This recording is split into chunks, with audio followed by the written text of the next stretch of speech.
Good evening, ladies and gentlemen.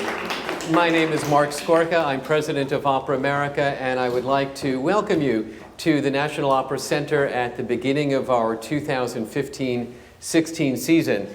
We have a whole season of really interesting programs for your enjoyment, and there is a brochure available if you don't have one at your place. They're out in the lobby telling you about all of the events in our season.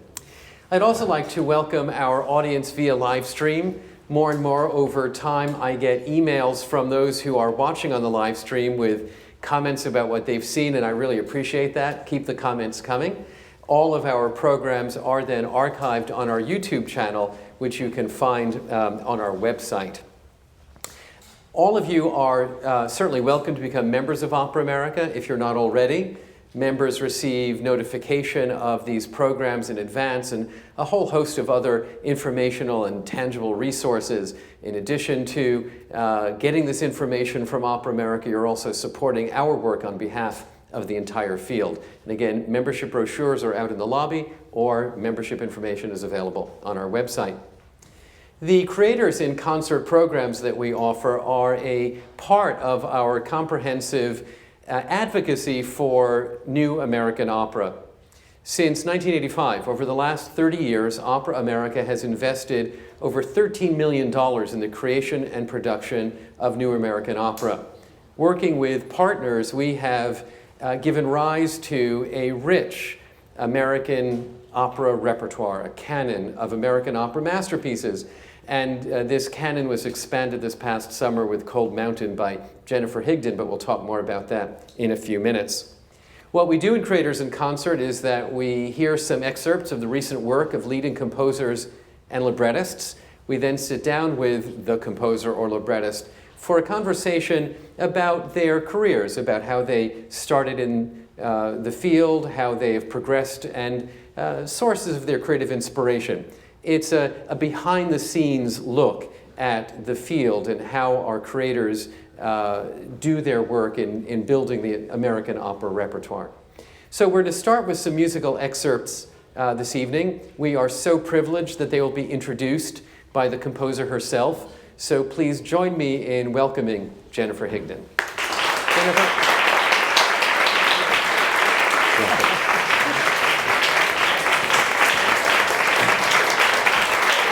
Good evening. Thank you so very much. Thank you to Opera America and the Opera Center here and the staff for putting this together. What a joy to be able to share my music with you. It's a pleasure to be able to work with these musicians, and I'm thrilled to be able to introduce the program, but also to tell you a little bit about the pieces and why I selected these pieces.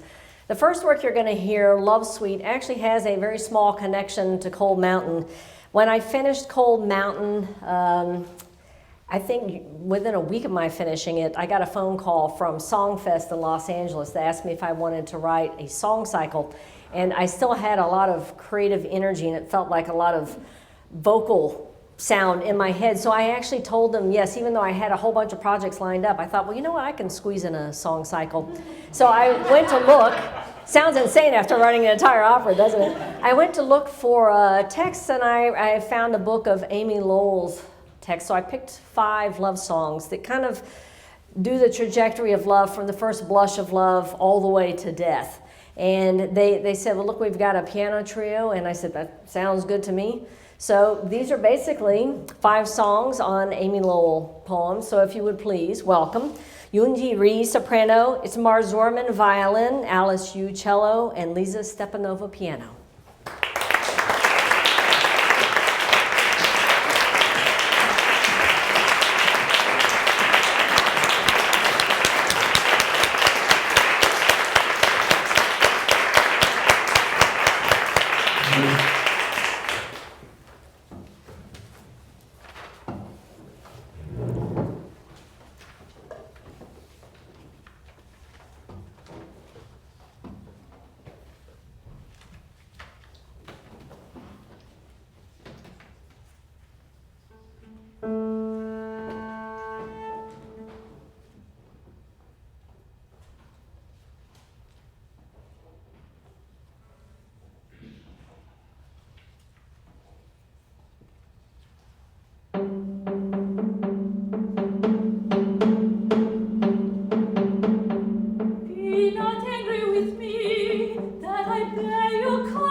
Beneath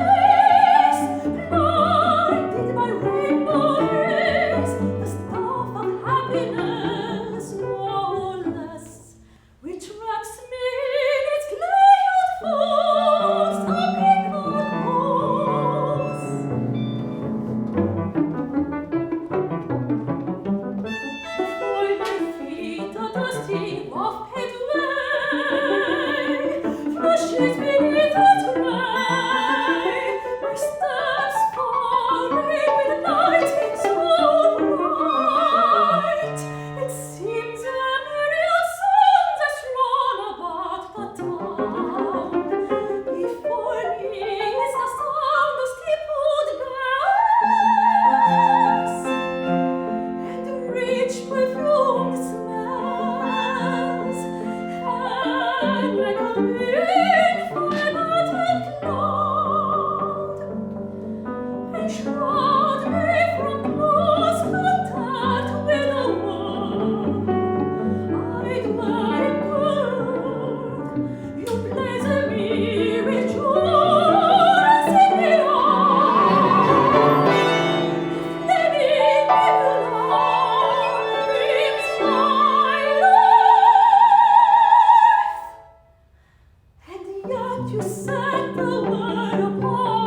was amazing coming off of the opera. I think writing the opera made me realize that writing art song is an extraordinarily different thing. It's kind of a nice way to stretch my brain. This next piece you're about to hear is actually a world premiere. Lilacs grew out of another piece that was connected to the Brooklyn Philharmonic. Back in 2004, they commissioned, in honor of Walt Whitman's Leaves of Grass, the publication, the 150th anniversary, they commissioned an orchestra piece for baritone and orchestra. And they said, pick something from Leaves of Grass, and I picked When Lilacs Last in the Dooryard Bloom, which I think may be probably the most set text of Whitman. It's a 25-minute orchestra work. And I know they picked me because I was born in Brooklyn, although I don't sound like I was born in Brooklyn. I sometimes joke it was the southern part of Brooklyn, but the truth is we only lived there for 6 months. But the fact that I had this piece, this was the first time I'd written something for voice and orchestra, and about a year after it was premiered by the Brooklyn Philharmonic, Robert Spano, who had just left that organization and had gone to the Atlanta Symphony, he decided to record it for Telarc with that orchestra. And so we recorded it, and Inman Ford was our soloist, and I remember Inman saying, when are you going to write an opera? And I kind of laughed it off because I was completely unfamiliar with opera. Never laughed something like that off. I've since learned. Several months after we did the recording session, I got a call from the Atlanta Symphony that basically summoned me to Atlanta. They said, Robert Spano wants to speak to you, so you need to fly down here. And by the way, Donald Runnicles is here, because Donald Runnicles is the principal guest conductor there. And I remember sitting on the airplane thinking, I'm really in trouble. If these two guys ask for something, I can't say no. And I knew I was really in trouble when we actually met in the Maestro Suite, and the first thing they did was offer me alcohol. I thought, oh, this is going to be good. So they actually said to me, we think it's time for you to write an opera. And I immediately said, oh, there's no way. And they were like, well, why not? And I said, well, I don't really know anything about opera. And they said, well, listen, go think about it, but we really feel like this is a good step for you. I'd written a lot of orchestra pieces, a lot of chamber works, choral works, band works, art songs, but it sounded, for someone who didn't really know anything about it, it sounded kind of intimidating. But I thought about it for a week or two, and I thought, you know, what the heck? I can learn, and, you know, it's a good point in my life to actually try something new. So what ended up happening was Lilacs grew out of that Dooryard Bloom piece, but last winter, Opera Philadelphia asked me if I could take something of mine that had a Whitman text, and this happened to be the only piece, and reduce it to a 5 or 6 minute song. So I looked at Dooryard Bloom and I thought, well, you know, I actually could pull out a little bitty section here. So you are about to hear that. Now, the premiere didn't take place last February like it was originally scheduled because of an ice storm. We had to cancel the concert. It wasn't possible to reschedule. So I thought this is the perfect opportunity and the perfect audience. So you are about to hear the premiere of Lilacs, sung by Jarrett Opp. And we have the wonderful Lisa Stepanova back on piano. So if you will welcome them, I hope you enjoy it.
Shall more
passing the visions, passing the night, passing, unloosing the hold of my comrades' hands, passing the song of the hermit bird and the tallying song of my soul.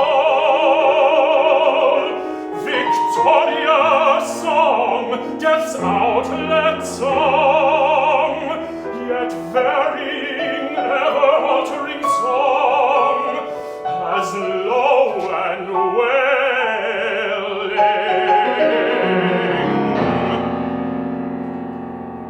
covering the earth and filling the spread of the heaven,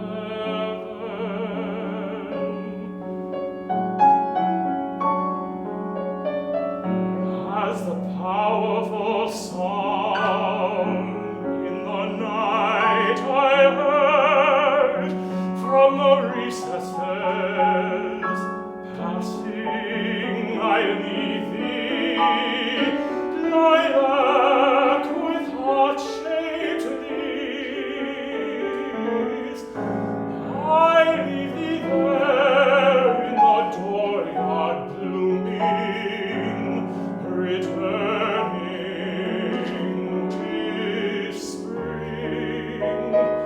I cease from my song for thee, from my gaze on thee in the west fronting, the west communing with thee. O comrade lustrous with silver face in the night.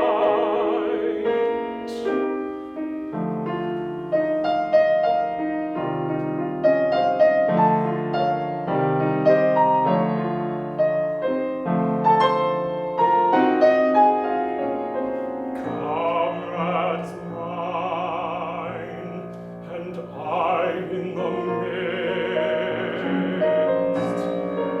and their memory ever to keep. For the dead I love so well, for the sweetest, wisest soul of all my days and lands, and this for his dear sake.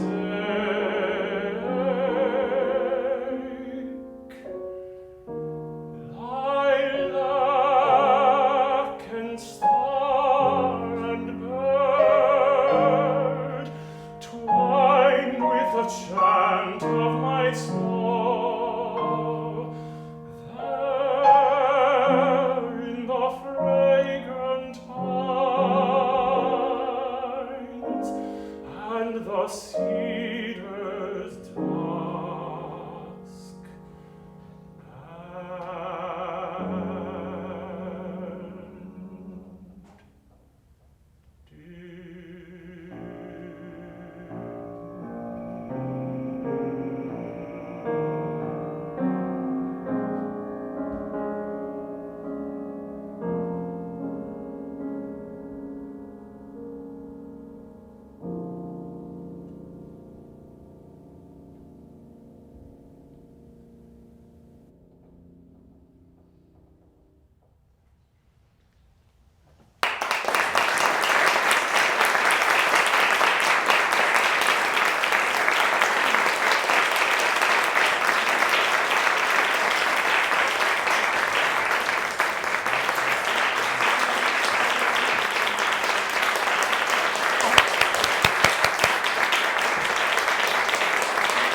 work with Jared Ott and the next singer you're about to hear, Rachel Sterenberg. They were the Ada and Inman in our workshops, Opera Philadelphia and the Curtis Institute of Music, when we put together workshops. So they fortunately were at Curtis for 2 consecutive years. So when we workshopped Act 1, we had the exact same cast 1 year later for Act 2. So I've gotten to know Jared and the next singer's voice very well.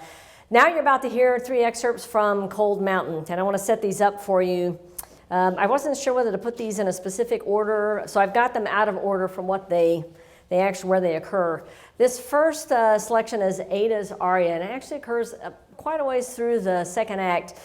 Ada was basically starving. She was in trouble during the Civil War. Her father had passed away, and she couldn't take care of herself. She hadn't been raised to cook, to clean, to sew, anything basically. And so along comes Ruby, who had raised herself basically in the mountains of North Carolina. Her father, when she was born, I guess her mother died, and her father, who was very fond of moonshine and hanging out with his buddies and playing a little fiddle, left her to herself. So she basically had to learn to survive. Ruby came to the rescue of Ada.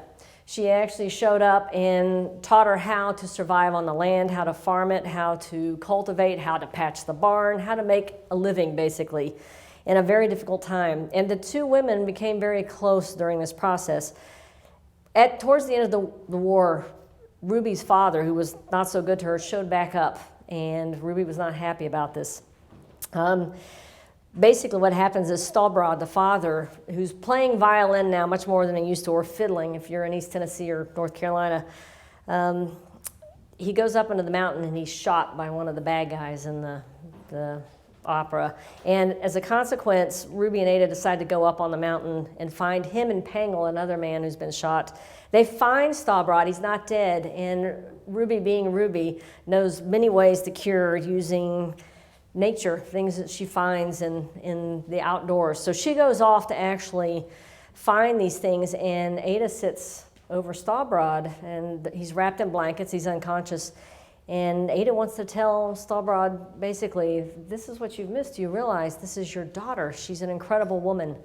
And so this is the aria that occurs that Ada sings over Stahlbrod. And so to sing this is actually the first Ada, Rachel Sterenberg, soprano, and returning Lisa Stepanova.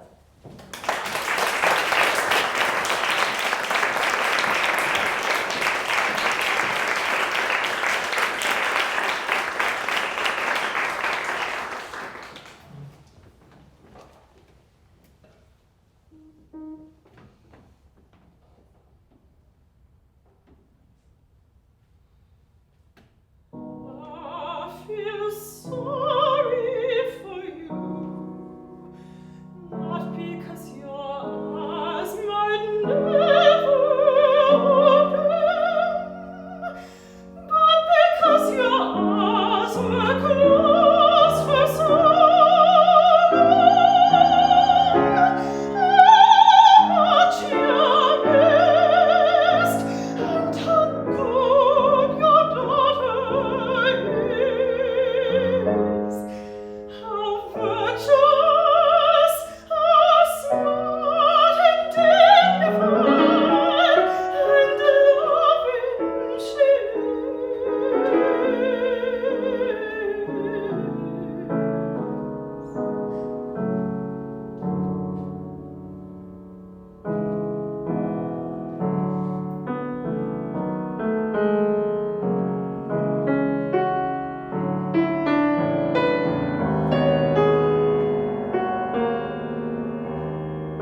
back to the beginning of the opera, when we first see Inman, who is just snuck out of the window of a hospital in Richmond. He's talking to a blind man, and they're having a conversation about what you see in the world. And the blind man actually says to him, "Is there anything that you would not have seen?" And basically, Inman relays this story of the loss and the grief. He's been gone for a lot of years, so he's seen a lot of death. So please welcome back as Inman, Jared Ott.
He shot me in the neck.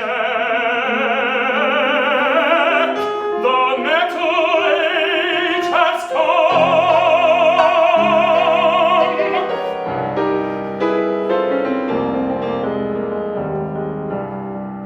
With a cross of bread clenched in my fist, drenched in blood.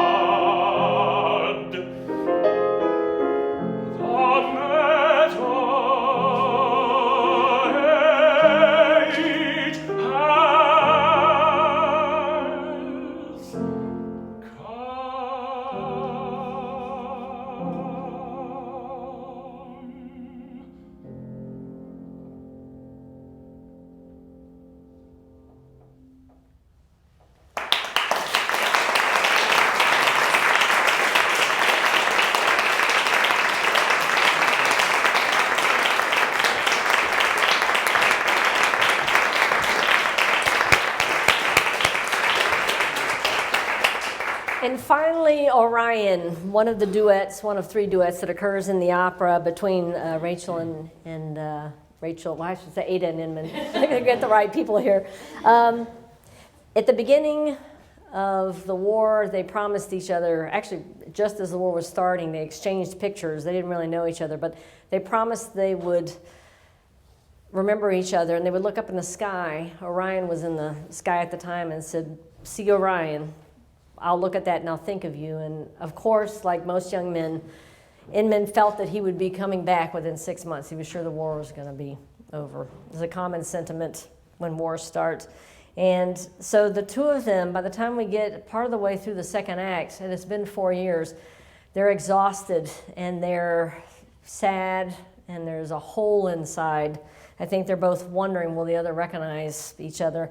But they're journeying in separate places. He's on his way back from Richmond. He's gone AWOL, and he's walking back towards Cold Mountain on the westernmost side of North Carolina, and Orion comes out. This is 4 years later, and they're looking up in the sky. It's November. It has reappeared, and each of them is singing, looking at it, thinking about the other. Will they recognize each other?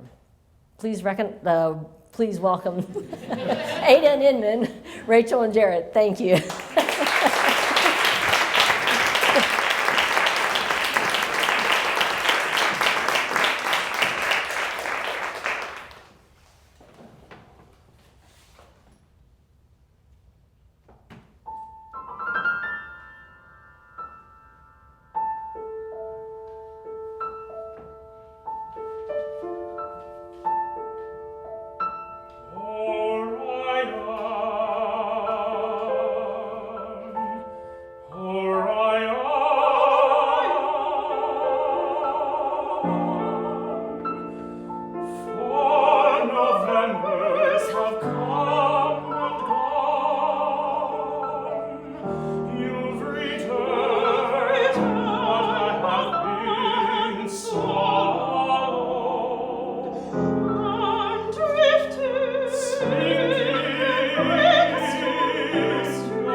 Jennifer, how wonderful to hear that music here. And you took away my initial punchline, which was that you were born in Brooklyn. Yes. And I didn't realize that as I listened to your gentle Southern accent, and I never would have known that you were born in Brooklyn.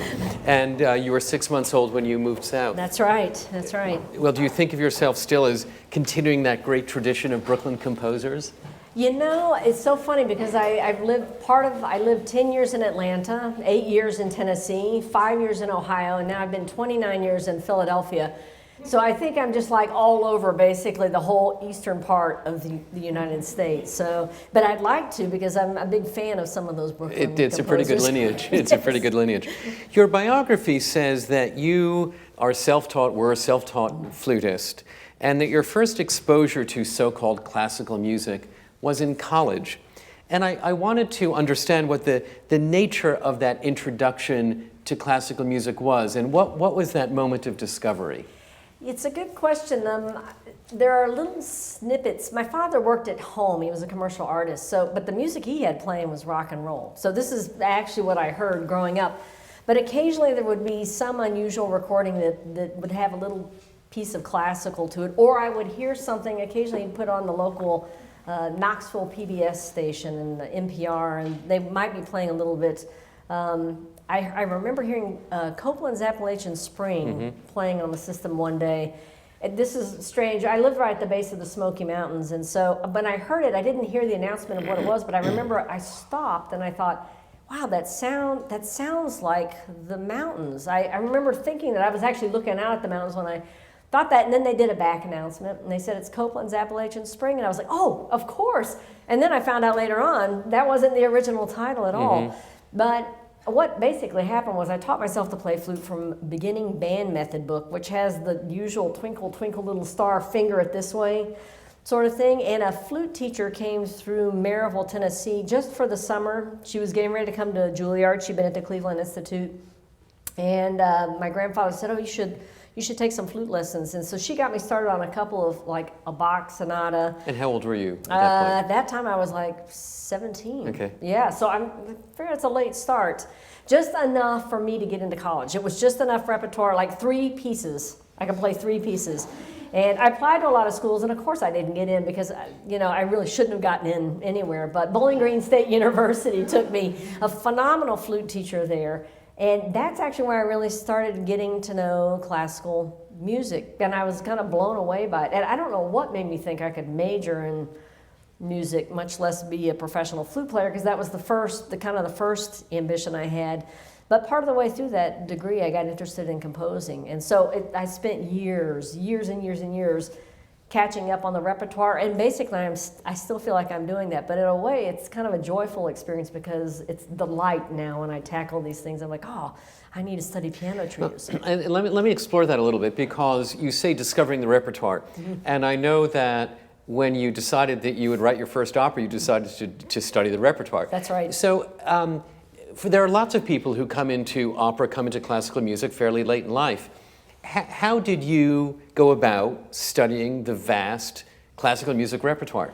Well, I asked a lot of people what their favorite opera was, and everyone had different answers. But the big thing for me, I think, was going to any premiere. This was one of the things. Any premiere that was going on for like a 5 or 6 year period, I went to Vienna to see like John Adams' The Flowering Tree, Dr. Atomic, The First Emperor. I mean, I hit as many things as possible, and I also just got out scores from the library.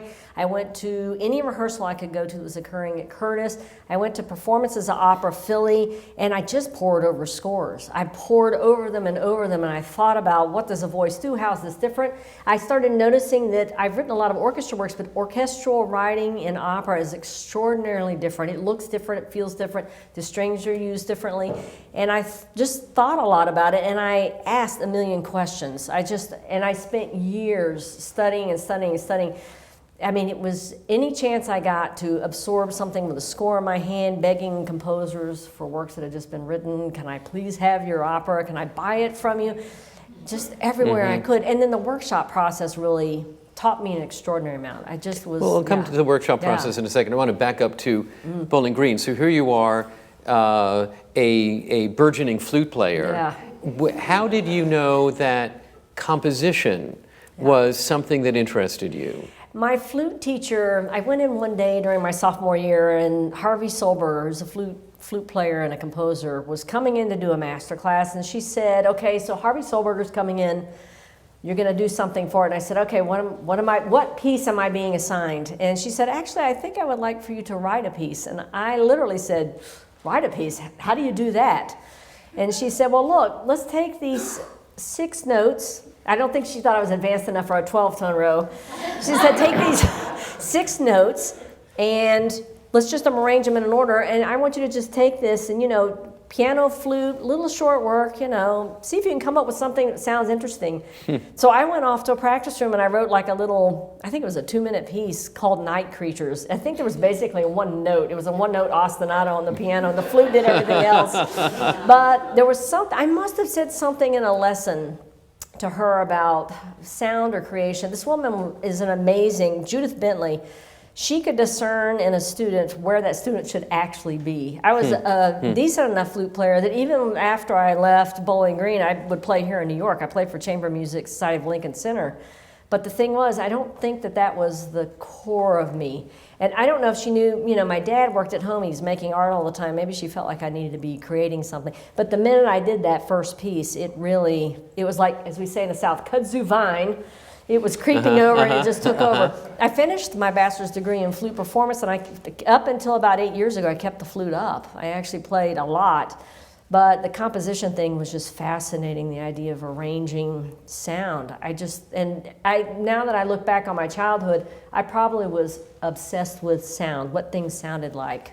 Now, you went on to Curtis, yes, and you currently teach at Curtis. How did I get into that school? I still think about it. I'm like, oh, it was a miracle. And you got in as a flute player or as a composer? As a composer. I basically I wrote a couple of pieces and submitted, and I know it was a year they had a lot of openings, so that had to be going for me. It's a small school. There aren't that many openings. I know. I was kind of blown away, but I got in, and it was incredible because entering that atmosphere with such a high level of musicianship, it was as if someone opened the top of my brain and said, this is Technicolor, this is music, this is what you can do. And it literally, I think my writing, my composing took some forward leap. It was incredible. Now, you can teach the rules of music theory, and you can introduce students to the masterpieces of the literature. Can you actually teach composition? I don't know that you can teach composition. What we usually do when we're teaching this is to try to help the student get beyond whatever psychological blocks they may have in a creative endeavor. I think it's very much like writing and painting. Everyone has these issues they have to get around. With the students, we try to build a toolbox with as many different ways to tackle a problem according to their own language. I don't try to impose a language on my students because I find the students all have their own way of saying things, and I think that has to be respected. And when I was coming through grad school, we had a little bit of a situation going on where people were not happy if you were writing in a style other than what was expected at the time. And so it's kind of funny, one of my fellow classmates was this Waldo Gollyhoff, and both of us kind of rebelled against that and went really different directions. But we try to help them in handling instruments, handling the voice, how to balance things.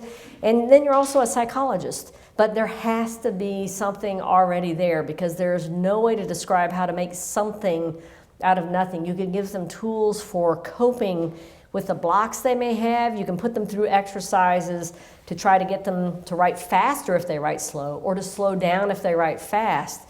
But the idea is to push them beyond their norm and to get them to understand what they need to do for their brain to compose the best piece that they can. How did you arrive at your compositional style? You read the many reviews and commentaries on your work, and people talk about the colors that you use in the orchestra, even hear the piano and your use of the piano. Yeah. Some people use the label neo-romantic. How did you get to your style? Did you experiment with different things to get where you are? Yeah, I think for composers it's a matter of trying different sounds. It's funny, I'm known for the more neo-romantic stuff, but I also have a whole bunch of pieces that are completely off the wall, actually atonal, and they're usually flute pieces because they were pieces that I could play.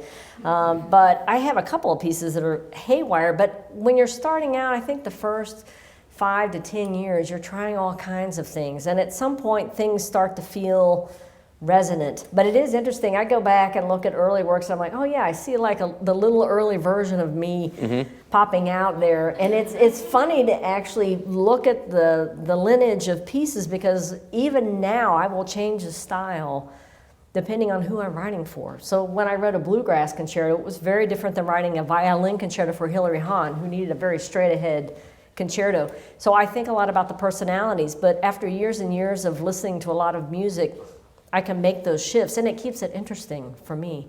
The thing is, I think it's with anything, just enough practice. It starts to evolve. If you're a writer, it's your personal voice. If you're a painter, it's what you do on the canvas or with a camera.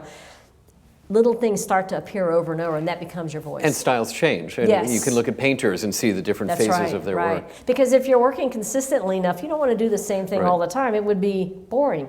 I think you should always be pushing in some manner, in some way. So there you were in either Maestro Spano or Maestro Runickel's office. Yeah. You've been handed liquor. Yeah.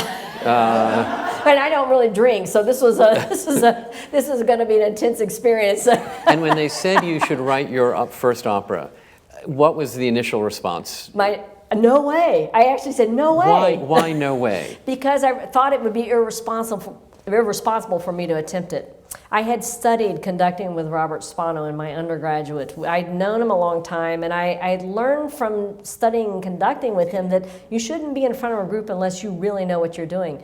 And opera is huge. And I was so ensconced in the orchestral world, I couldn't even fathom. I realized I didn't know any repertoire. How does this work?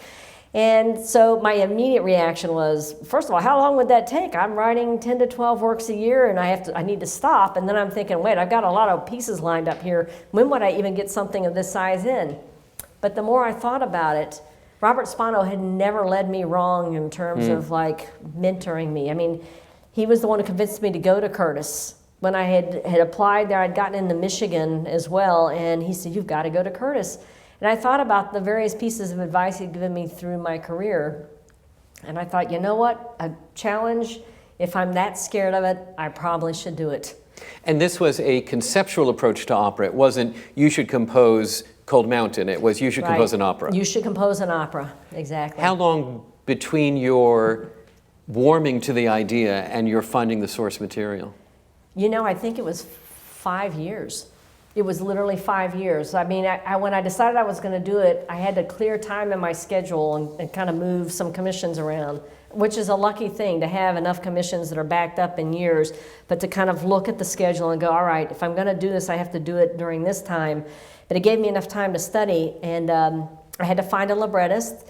I talked to a bunch of different people, but the minute I met Gene Shear, I knew it felt right away, and I thought, all right, this is the guy. So we started looking together, and we actually went through a couple of stories we'd picked that we couldn't get the rights for. We actually had a couple of things, and we thought, all right, this is it, and it didn't turn out okay, and we were like, all right, let's start over. So, but it was like a 5-year journey, and it was quite a search. We looked at all kinds of things. We looked at original stories, short stories. We tried to think, should we put something together? Should we have a couple of short stories? We didn't really know what we were looking for, but when Cold Mountain popped up, it was so obvious, it was kind of shocking. So I'm glad the other things got turned down by the various directors and movie studios that own them. Did someone put Cold Mountain in your hands, or did you come across it yourself? Cold Mountain was sitting on my shelf. This is kind of an interesting story. Gene had picked it up first. I had it sitting on my shelf. He said, what about Cold Mountain? I said, oh yeah, that's right, I've got that book. The book came out, I believe it was in '99, and I had picked the book up. I had lost a younger brother in '98 to cancer very suddenly, and there was literally like a 2 to 4 year period where I couldn't read novels. I couldn't concentrate at all. And so Cold Mountain sat there on the shelf for a long time. It was quite a while before I could actually read a long form anything. And so it was there, and I had seen the movie because I'm a real movie buff. I think I'd seen the movie 2 or 3 times, and so I knew the story, but I hadn't really read it. So the minute he said something, I went straight in the living room and pulled it off the shelf, and I literally opened it, and I read like the first, I must have been 2, 3 pages, and I knew that was it. I knew that was the story. Wow. There is a wonderful interview with Jennifer in the summer issue of Opera America magazine, so I won't go over all that I asked you in this because you answered so well here. Yeah.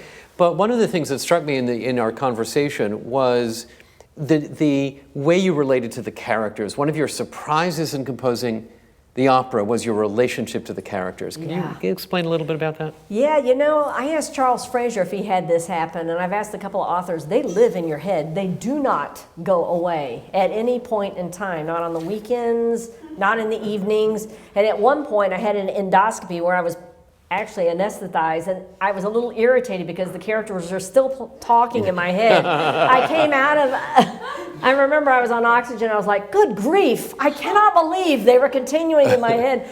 You have to get to know them, I think, to be convincing of what you're putting on the page, to honor what the author has put in the world as a character in whole. And I didn't think about the fact that these people would stay. They actually stayed. It didn't matter what I was doing. They were there at all points in time. And I got to know them like a family, strangely enough. This was not anything I had anticipated. No one had warned me about this. I had a moment 1 year in where I thought, am I going mad? I actually thought I might be going mad. But in a certain way, it was kind of a gift because eventually the singers in my brain, each of these characters, each singer that represented a character, they were telling me what to write. By the time I got to the second half, it was like they were singing to me. Orion, that duet, I remember when I was approaching that section of the opera, I thought to myself, oh, this is probably going to take me 6 or 7 days to write, and I'm probably going to pull some previous material and try to form something. But I sat down on this one day. I remember it was, I think it was Ash Wednesday, and the whole duet showed up that day. I've never had anything come in one complete whole like that. It was extraordinarily shocking. And normally when I was writing the opera, I was writing 7 to 8 hours each day. That day it was 12 hours. I just took long enough to take a break and eat something, but I got the whole thing out in one day. And of course I immediately was suspect. I was like, no way, this cannot be good for it to come out that fast. But I actually feel like by the time I got to that part, Ada and Inman were telling me, look, this is the way it's supposed to be. And as a composer, you have to kind of think, all right, I thought it was going to be this, but they're saying it's this. Do I resist or do I go with it? And I've learned over time that going with it is the answer. That's always the right move. Did you compose sequentially? I did, with the exception of Ada's aria. When I started writing, I was noodling around on the piano, and the tune and chord progression came up, but I didn't know who it belonged to. I literally had no idea where this went, but I could tell it belonged in the opera, and my sense was it belonged to one of the women characters, but I didn't know if it was Ruby, Ada, or Sarah. And so it sat there on a music stand next to my work area, and then I started at the beginning, and I literally wrote straight through. And I had a huge chart with each of the scenes laid out and who was in which scene and what kind of music I thought would be there. And it slowly, the scenes eliminated themselves until I was approaching Ada's moment singing to Stahlbrot, and I looked at the words that Gene Shear had given me. He'd given me a chunk of it, and I looked, and it fit. It absolutely fit. It was so eerie.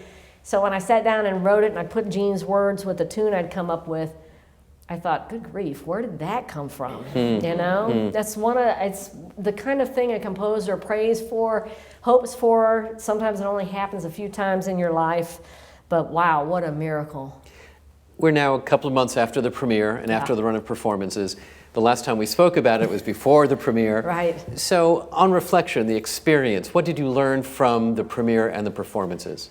It's completely overwhelming. Completely overwhelming. In fact, I think I'm still processing. I marvel and am amazed at what opera singers go through and learning something so large, so dramatic, so emotional, and then running around on a crazy stage that looks incredibly dangerous to me, doing things that I thought, good grief, can someone climb under that, you know, and grab a chicken and rip its head off? I mean, I was kind of amazed looking at Emily Fons crawling around in a dress, no less. I mean, you know, I'm amazed at what it takes to put something like that together. But I also thought to myself, for Puccini and Mozart, it probably was a different experience. You didn't have 100 press people showing up. You know, I thought this is probably a different level of intensity with the internet and such, but it was kind of incredible to see it come together. It was extremely scary at times. I was constantly worrying, I'm like, is this the right, did I get the orchestra right? Is the color right, the balance? I had different moments of relief. The first run through with all the singers that we had in the workshops, told me, okay, maybe I'm not completely crazy, this might work. The first read through with the orchestra, I thought, oh, the orchestra part works. Then we put the singers in, and I was like, oh, I didn't cover the singers. I was so worried about that. I'm used to writing huge orchestral textures, which is not a smart thing to do when you've got a bunch of singers on the stage. So there were these levels of relief. And then, there's also that thing, I always go through this empathetic thing. I'm reliving the entire writing of it every time I hear the opera. So every time Inman died, even as we were leading up to it, I would come a little unglued. I mean, it took me days even to work up the guts to write the scene where he dies, because I'm like, I spent 2 years keeping this guy alive, and now I got to kill him? I actually woke up one morning and looked at the libretto, and I thought, maybe he snuck off with Ada during the night. And then I thought, my God, you really are going mad. But it's funny, I go through the emotions every time. I can remember writing the section, and I remember it was hard on the days where I had to write the death scenes for the various characters. Every time I had to write for Teague, who's just a nasty human being, I felt sick to my stomach. So if that went on, if I was on that scene for days, I had to chew gum to keep from becoming actually physically ill. So it was experiencing the emotion of it. It was incredible, but it was also exhausting. And so that replicated kind of tenfold in the mounting of the opera, because you want things to be good for the singers, the orchestra, you want it to be a good experience for the audience. And it's also a very loaded thing if you have a Pulitzer Prize attached to your name. It's like having a target on you. So I'm like, well, people are used to think of me as, chamber music, band, orchestra, opera. I've kind of moved into a new territory. So, but it was, it's like a dream, and I'm still processing. I'm still catching up on sleep, actually. Is it a world you'd like to inhabit more? I think so. I immediately thought to myself, I think I'd like to write a chamber opera. That would be really different. So I would like to. I mean, I'm in an unusual position that all these commissioners who I had asked to wait, they actually waited. So as I was approaching the end of the writing in the opera, they all started recontacting me. So literally, believe it or not, 3 years of commissions stacked up within, it must have been 3 months. And they were huge commissions. And I'm thinking, all right, if I want to write a chamber opera, I'm going to now have to block off another chunk of time. But of course, I find myself listening to the things come from here, the broadcast, and I'm thinking, oh man, yeah, I feel like I have so much to learn. Now that I've written an opera, I know how much I don't know. And how much I have to learn. But it's good as an artist to always be stretching. And I realized that a chamber opera would be a good place to actually stretch. And why is that a stretch from this grand canvas you painted? Because it's a smaller canvas, so the detail has to be different. And I realized that if I do it right, it might be something that a lot of people could use. I always like for my music to be usable. Sure. So this is something I think about a lot. And I realized in writing Cold Mountain, there are a lot of characters, there are a lot of people on the stage. It's a regular size orchestra, but it's a lot to put up. And I'd like to also be able to have something that's telling a story, but it's manageable in a small space with a few people. So, heck, why not? We'll wait for it. Okay. We'll wait for it. I'd like to turn to the audience and see if there are any questions. There is a microphone at the back of the room. Laura Lee has just pointed out to me. And if you're going to ask a question, we would appreciate it either if you would go to that, or I will restate the question so that way they can hear it on the live stream. Any questions out in the audience? Yeah, where I did. The lights are bright in my eyes. The lights please are so bright. stand up at the microphone and let me hear. I actually met you at the flute convention when you were performing, and I'm curious about, I'm a flute player and a singer also. What, do you remember what I was playing? Rapid Fire? Oh my gosh, yes. Speaking of atonal and off the wall, the hardest solo flute piece written for a human being, the only piece that actually causes physical pain when you play it. So I'm curious about your experience in composing for instruments versus voice. That's a good question. And writing art song is different than writing opera because of where you have to project. It's extraordinarily different because you have the words. And I feel real responsibility to the people who've written the words to make sure they can be heard. I have to, Rapid Fire, this is a work that is just constant frenetic activity from beginning to end. It's only 4 minutes long, but it has an extraordinary number of extended techniques and overblown things and alternate fingerings. The tempo markings, a quarter equals 170. It is really fast moving. And so it's the opposite for voice and accompanying voice. You have to be much calmer. I can't imagine, there would be no way to get a voice over what a solo flute. You wouldn't expect that from a solo flute. You just have to be considerate of the instrument. But I discovered this as I was writing for some of the concertos that I've written. What an oboe concerto needed was very different than what Hilary Hahn needed for her violin concerto, which was different than a piano concerto. So I actually look at the character of the instrument. I look at the repertoire. I try to figure out what fits, what suits. And so, like when I was writing Lilacs and I did Doriar Bloom, I thought about baritones. What did they do well? What sounds well? So I alter the music in some way, no matter what I'm writing. It's like the time I had to write for a junior high band. That was it was so hard. Junior high band must be the hardest thing to write for because, the range is quite small and you really can't go over eighth notes and you have to be careful about how many eighth note rests. It's very different than writing for the Chicago Symphony.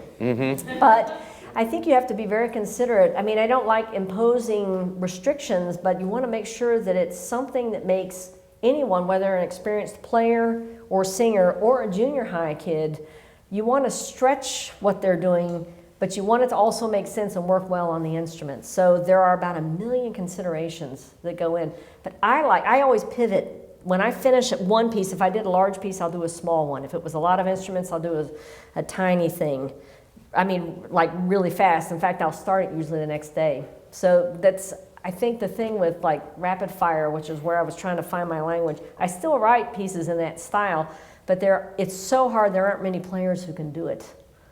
And you probably know Steely Paws and Running the Edge, my other two pieces with extended techniques. They're extremely hard, and it's not anything anyone who's young is going to be able to do. So I like to weigh that kind of stuff. Great. Thanks so much for the question. Good question. One more. Oh, there. Now there are a bunch of hands. Please. I would imagine that as a composer, it's a deeply personal process to compose. When is the point at which you know that you're comfortable to share a piece? Oh, that's a good question. Usually when the contract says you must turn this in by this date. And then I'm not ever truthfully comfortable. Getting it out of my hands into FedEx is usually like an agonizing process. I'm like, oh, maybe I need to adjust things. And in every piece, even now, I still hear things I'm like, oh, I wish I could adjust this, or I wish I could adjust that. And sometimes when the piece is recorded, then you're stuck. And you're like, oh, I can't really adjust it now, So I don't know if I've never been 100% satisfied with anything, but what I do in my process of composing, because I write 4 to 6 hours a day, and when I was doing the opera, it was 6 to 8 hours, I will work on a section over and over and over again until I think there is no other possible solution. And the next day, I'll go back and check it, and then I'll move on a little more. So by the time I finish a piece, I've gone over it so much that I'm pretty sure it works. If it doesn't work, I'm quickly out there changing and adjusting things, orchestration, or if it's a finger, an awkward fingering, or awkward fingering this way, or awkward bowing.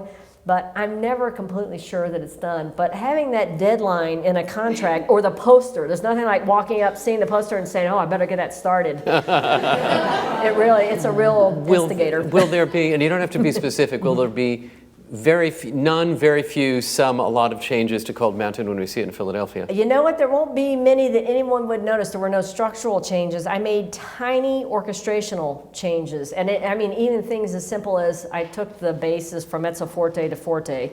I went from pizzicato to arco. So they were all small orchestrational changes. There were a couple places where I added a few instruments. Stunningly, in Santa Fe, I had trouble hearing the orchestra. This was not what I expected. I'd gone overboard in thinning things down. But when we move into the Academy of Music with Opera Philly in February, we'll see if I went overboard in the other direction. And maybe the original decision was the good thing. So I was fortunate that there were no structural things that needed to be adjusted. Right. 2 questions down in the front. First. Hi, thank you. So you said that as a teacher that you like to enable your students with as many musical tools as possible. Right. So what are some of the essential musical tools that a musician must have before they embark on a career of a composer? Oh, that's big. So what are the essential tools that a composer should have in their toolbox embarking? Well, first of all, this applies to all disciplines. You must have discipline. You have to be willing to live with the art. I mean, really live with the art and concentrate. You have to stick with it, whatever it is. Give it everything you have. You have to love it passionately, because it's going to bite you back sometimes, and it's going to sting you like a bee. And there are going to be times where you're going to end up with a bloody nose, but you just have to keep going. In composition, I often tell people, listen to as much music as possible, even the stuff that you don't like, and try to be able to verbalize what you don't like and what you do like. Why don't you like it? What do you think doesn't work in a piece? It might work for someone else, but it may not work for you. Try to figure out all the possible ways that composers tackle problems. I was given the problem once where a group wanted to have 6 percussionists, but they only had 3 marimbas. So as a composer, I'm like, all right, how do I handle this? All right, I divide the marimba up, and so every piece has a problem, and every art form has problems. And you have to find out as many possible solutions as you can. And the way you do that is by composing, hearing it performed, so that you can learn as to whether what you've done has worked or not. And I still do this, because there are times where I've said, oh, this doesn't work. I withdrew a trombone concerto recently, which has made some hit squads running around of trombonists who are not so happy with me. But I tried things and they didn't work. But try to hear things that you've written. The other thing is look at what other composers have done, because if you're a composer, you know that getting people to do your pieces can be very difficult. So look at what other people did. I used Benjamin Britten's operas as the most incredible resource, looking at the chamber operas, the big operas, the things he could do compared to how Puccini handled the strings and the winds and the brass. They handle it completely different. Who's coming in when, who uses color, where the voices are in the tessitura. If you break down a score and you look at Peter Grimes, just tell yourself you're going to look through and see what the violins are doing. Don't look at anything else. What are the violins doing? What are the basses doing? Are they playing a lot at the same time in the tutis? Are they doing something different than they are when they're accompanying? How thin is the texture? You have to be a detective. You have to always be looking at what other people are doing. You have to constantly ask yourself, this is the number one question if you're a composer. As you're writing, every single note, every single measure, is this as interesting as it can be, and can I make it better? And you have to be honest with yourself. Is it interesting? Would you want to hear this again? Would other people want to hear it again? Because you can write for yourself, and that, it's fine, it's completely valid. If you want the piece played, other people have to find it interesting. So you have to ask yourself quality. And you can do the same thing when you're performing, when you're practicing. I used to practice 4 or 5 hours a day, so I was constantly saying, all right, what sounds bad, what sounds good, and how do I make it work? Just the same thing. So you build your toolbox by figuring out how to solve those problems. Wow. Last question of the evening, down front. Did you start with the script? Did the librettist give you the script, or did you collaborate all the way? I'm a librettist. Yes. Or did you collaborate as you went along? This is a good question. So the order of how we worked on this with the libretto, well, Gene Shear and I sat down. I remember us sitting down in a coffee shop. Cold Mountain is a big novel. A lot happens in it. And so we sat down and we were like, all right, we have to pull some scenes out. We have to make an outline. We can't, because if we put the whole thing on, it's going to be the Ring cycle. This will be 3 nights easily. And we sat down and I thought, oh, this is going to be really hard. There are a lot of cool things in the novel. But amazingly, the outline we came up with happened like within an hour and a half. And I remember we were both kind of stunned at the end of it. We both were like, oh, I think this might work. And I thought, it can't be this easy, surely. But the reality is the outline was there, and then Gene went off and started writing the libretto, and he sent chunks of it to me. I remember him starting actually in September of 2011, and around November I started asking him, I know you haven't finished the first act, but can you send me some? Because I was trying to get my brain to start thinking about this and coming up with music. I started writing in January of 2012. Actually, I still remember starting it. At that point, I had almost all of the first act, and I started composing, and I knew I had to be on deadline because this was part of my pressure was I knew this was a new learning curve for me, so I had to allow extra time. And I also knew that I had commissions waiting on the other side, so it's not like I could take as much time as I wanted. And Gene just gave me chunks, and we would talk on the phone, and he was very generous. He said, look, you can make changes, you can make adjustments, and having grown up in the South, I could adjust the language to be true to that area. And so I would call him if there was anything big I had to adjust, if I had to cut a lot of stuff out. But it was a back and forth, but there was also a kind of a trust level there. And when I finished the first act, he'd gotten the beginning of the second act done, and he handed that to me, and I started working on that. And so he was proceeding probably about 20 pages ahead of me all along. So it was a kind of level of discovery. And then I don't know what it was like for Gene to actually come back after I had written the thing. I kept him posted. I sent him the short score in Finale. He uses Finale, the music notation program. He would look it over and say, oh yeah. He said, oh, what are you doing to the baritone there? That's too high. And I'm like, okay, I'll go back and I'll adjust it. So he was kind of mentoring me also in handling of the fabulous. voices. Yeah. That's great. Well, you can hear Jennifer Higdon's music everywhere, but you can hear Cold Mountain again in Philadelphia this February. And there are how many performances, Annie? 5 performances in Philadelphia, and I think Opera America may wind up just chartering a train to bring everyone down from New York to see it. Everyone come down to Philly. We are so thrilled to have you here tonight. Good luck with the reproduction of Cold Mountain and all the other compositions you're working on right now. Thank you. Such a pleasure. Thanks so much. Thank you all. Thank you. You are wonderful.